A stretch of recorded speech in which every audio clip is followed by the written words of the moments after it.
Our teachers and school leaders have shared that this dedicated professional learning community time has allowed them to collaborate, look at student data, and really think about those next steps to further each child's education. The AIM project that excited me the most is probably the streetlight project in art. I really like it because you can do different things and add different things to each project.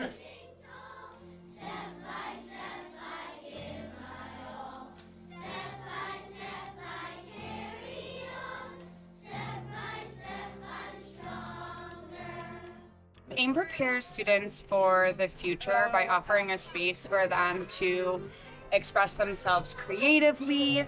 They get to engage with their peers in different art modalities, in art, in music, and in innovation.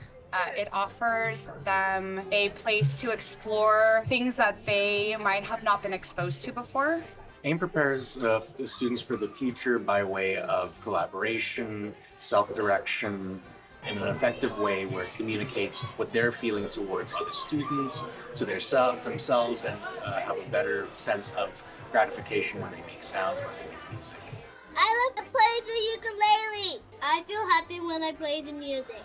I like the sound of it, and sometimes it makes it loud.